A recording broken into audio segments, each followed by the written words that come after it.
So I finished high school in 2016, and then I decided to travel all the way to Tasmania to get my degree in Naval Architecture.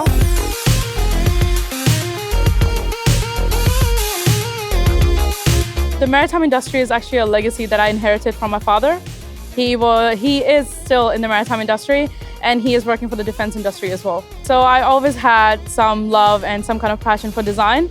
I've always been really creative, been involved in all sorts of arts, but at the same time I had my soft spot for maths and science, and I decided to bring my love of maths, science and arts together, and I decided to start building and designing ships. As an engineer, I am working with the sustainment team.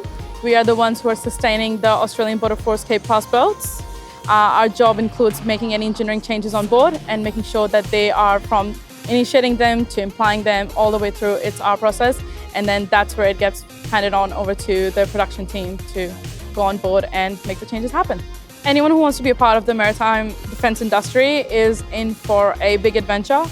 You are basically creating history. You're creating history not just for the maritime industry, but for the Australian defense. And you are for sure gonna be part of this industry for a long time, because from now on, we're just starting to build these things, and these things take some time to build, and they also take a lot of effort to maintain and keep them in the sea.